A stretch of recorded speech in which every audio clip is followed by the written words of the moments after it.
Hello नमस्कार दोस्तों, कैसे हैं आप सभी। एक बार फिर से आप सभी का स्वागत है आपके अपने यूट्यूब चैनल प्रॉफिट स्टडी में। तो आज की इस वीडियो में देखने वाले हैं रेलवे नई भर्ती 2024 के अंतर्गत जो आपका आरपीएफ एसआई कांस्टेबल टोटल 4660 पद पर जो भर्ती है नोटिफिकेशन जो है देखने को मिला था। फाइनली इसका लास्ट डेट हो गया है ओवर। अब यहाँ पे मॉडिफिकेशन के रिगार्डिंग ऑफिशियली अपडेट आ गया है। मॉडिफिकेशन में आप क्या क्या बदलाव कर सकते हो, कौन कौन सी चेंजमेंट कर सकते हो जो आप फॉर्म अप्लाई करते टाइम अगर कुछ मिस्टेक हो गया हो, क्योंकि देखिए सारा कुछ मॉडिफिकेशन में आप चेंज नहीं कर सकते हो। मॉडिफिकेशन का एक क्राइटेरिया है, एक लिमिट है। अगर उस लिमिट के बाहर जाओगे आप तो वो सारा मॉडिफिकेशन नहीं हो पाएगा। ठीक है, तो बहुत सारे छात्र का क्वेरी आ रहा था कि मॉडिफिकेशन में हम क्या क्या चेंज कर सकते हैं। जैसे किसी का नाम में मिस्टेक हो गया, स्पेलिंग, किसी का डीओबी में मिस्टेक हो गया, किसी का फोटो ब्लर यहां पे अपलोड हो गया है, तो वो सारा कुछ यहाँ पे अपडेट हो पाएगा या फिर नहीं हो पाएगा। स्टेप बाय स्टेप आपको सारा कुछ यहाँ पे जानकारी देने वाले हैं और जो जो गलती हुआ है मॉडिफिकेशन सुधार कर लीजिएगा, वरना फॉर्म भी आपका रिजेक्ट हो सकता है। तो चलिए वीडियो की शुरुआत करते हैं। इससे पहले जितने कैंडिडेट चैनल पे फर्स्ट टाइम सब्सक्राइब नहीं किए, फटाफट करके सब्सक्राइब कर लीजिएगा ताकि रेलवे से जुड़े पल पल का अपडेट आप लोगों को मिलती रहे। साथियों, अगर आप भी रेलवे आरपीएफ एसआई कांस्टेबल का प्रिपरेशन कर रहे हो तो आज की इस वीडियो में आप लोगों के लिए बेस्ट बुक लेके आए जो आपका रिलीज किया गया है किरण पब्लिकेशन की तरफ से। इस बुक में सबसे खास बात यह है कि आपका टीसीएस बेस पे जो भी प्रीवियस ईयर पेपर आया था आरपीएफ एसआई कांस्टेबल एग्जाम के अंतर्गत सारा का सारा आपका यहाँ पे सॉल्व पेपर आपको देखने को मिलता है। जिस डेट में जिस शिफ्ट में जो प्रश्न आए थे सारा का सारा आपको यहाँ पे डिटेल के साथ एक्सप्लेन करके इस बुक के अंदर आपको प्रोवाइड किया गया है। इस बुक में आपको 41 सेट प्रैक्टिस के लिए दिया गया है। इसके साथ साथ आपको प्रैक्टिस के लिए एक और बुक यहाँ पे किरण पब्लिकेशन की तरफ से रिलीज किया जा रहा है, ठीक है, जिसमें आपका सेम टीसीएस बेस पे प्रीवियस ईयर क्वेश्चन यहाँ पे दिया गया है। वहीं अगर बात करें अगर वर्क प्रैक्टिस के लिए आप लेना चाहते हैं तो प्रैक्टिस के लिए भी किरण पब्लिकेशन की तरफ से बुक निकल कर आ रहा है, जिसमें आपका 2 सेट यहाँ पे 22 सेट और एक और इसका बुक आता है जिसमें अलग अलग यहाँ पे सेट देखने को मिलता है। तो इस बुक को खरीदने के लिए डिस्क्रिप्शन में आपको लिंक मिल जाएगा, नहीं तो नियरेस्ट बुक स्टोर पे जाकर इस बुक को परचेस कर सकते हो। फाइनली जैसा कि आप सभी देख रहे हो ऑफिशियल नोटिफिकेशन पे आ गए हैं और जैसा इसमें आप लोग देख पा रहे हो कि ओपनिंग डेट आपका 15 अप्रैल 2024 के डेट से ऑनलाइन आवेदन शुरू हो गया था। वहीं क्लोजिंग डेट के बारे में बात करेंगे तो यहाँ पे 14 मई 2024 को रात के 12 बजे तक ऑल ओवर इंडिया से यहाँ पे छात्र फॉर्म अप्लाई किए। अभी तक ये डेटा निकल के नहीं आया है कि भारतवर्ष से आरपीएफ एसआई कांस्टेबल को मिलाकर कितने आवेदन किए गए हैं। जैसे जैसे यहाँ पे आरटीआई का रिप्लाई आते रहेगा, क्योंकि आरटीआई ऑलरेडी यहाँ पे लगाया जा चुका है, जैसी अपडेट आएगा रेलवे की तरफ से आपको वीडियो के माध्यम से अपडेट कर दिया जाएगा। सबसे इंपॉर्टेंट यहाँ पे बात है कि आपका करेक्शन विंडो, यहां पे देखिए बोला गया है कि date for modification window for correction in application with payment of modification fees.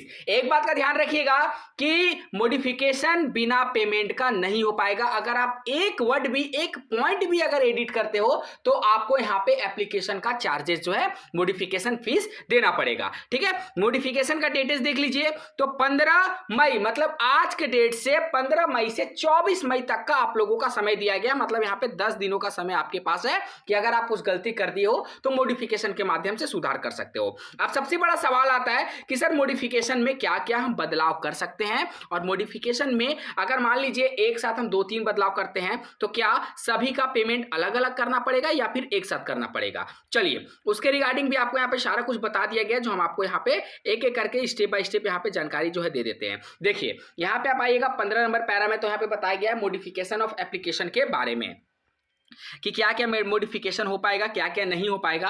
After the final submission of the application online application, if a candidate wishes to further modify, change और correct any detail except detail field in account and create an account from including mobile number and email ID. देखिए आप application form में सब कुछ सुधार कर सकते हो सिर्फ 2 चीज को छोड़कर। कौन कौन सा? पहला आपका मोबाइल नंबर और दूसरा आपका मेल आईडी। ये दो चीज को छोड़कर, 2 यहाँ पे जानकारी को छोड़कर बाकी आप सभी कुछ मैक्सिमम चीज एडिट कर सकते हो, ठीक है। उसके बाद आगे क्या बोला जा रहा, he she made do show by paying a modification fees 250 जो आपका नॉन रिफंडेबल है। तो अगर आप कोई भी मॉडिफिकेशन करते हो तो आपको 250 रुपये मॉडिफिकेशन का फीस लगेगा, ठीक है।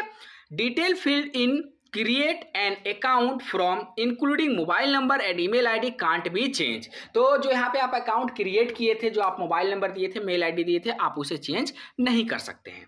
अगला पॉइंट में बोला जा रहा, the modification fees is to be paid by all candidate irrespective of community and category. यहाँ पे बोला जा रहा कि आप कोई भी चेंजमेंट करिए, आप किसी भी कैटेगरी से आते हो, आपको यहाँ पे 250 का ही पेमेंट करना पड़ेगा, ठीक है। In the case of candidate modifying his community from SC, ST to UR or OBC or EWS, he will be have to pay the difference in examination fee, that is 250 in additional to the modification fees, ठीक है। In case of failure to do so his modification applicable will not be accepted। आगे बोला जा रहा कि अगर यहाँ पे आप 250 यहाँ पे पेमेंट नहीं करते हो मॉडिफिकेशन के बाद, तो आपका मॉडिफिकेशन फाइनल सबमिट नहीं होगा। Similarly if a candidate is switching from ex serviceman to unreserved OBC, NCL, ex EWS or a non ex serviceman etc, he will be have to pay the difference in examination fees 250 in addition of the modification fees in case of failure. वही आपको सारा कहानी यहाँ पे फिर से बताया गया है। Modification of online application will be allow any number of time subject to payment of the modification fees for each occasion. यहाँ पे बोला जा रहा है कि जितना बार आप यहाँ पे करेक्शन करिएगा उतना बार आपको मॉडिफिकेशन चार्ज देना पड़ेगा, ठीक है। तो इस बात का ध्यान रखिएगा कि आप कोशिश करिएगा कि जो भी मॉडिफिकेशन आपको करना है एक ही बार आप कर लीजिएगा, बार बार करिएगा तो मल्टीपल टाइम आपको मॉडिफिकेशन फीस लगेगा। Online modification to the online application along with the payment of the modification fees will be permitted up to 10 days after the closing date and time for submission of application। तो यहाँ पे बोला जा रहा है कि आपको फाइनल सबमिट के बाद, जो क्लोजिंग डेट के बाद 10 दिनों का समय दिया जा रहा एप्लीकेशन एडिट करने का, करेक्शन करने का, मॉडिफिकेशन करने का, ठीक है। That is 14/5/2024 from the CEN the modification window will be remain open from 15/5/2024 to 24/5/2024। मतलब 15 मई से लेकर 24 मई तक आपका विंडो जो है करेक्शन विंडो ओपन रहेगा। After this period RRB shall not enter any representation for modification of the information furnished in the application। इस दौरान आप जो भी यहाँ पे मॉडिफिकेशन करिएगा अपना एप्लीकेशन में, उसे एक्सेप्ट कर लिया जाएगा। आफ्टर 24 मई कोई भी मॉडिफिकेशन आपका स्वीकार नहीं किया जाएगा। तो ये बेसिकली डिटेल था।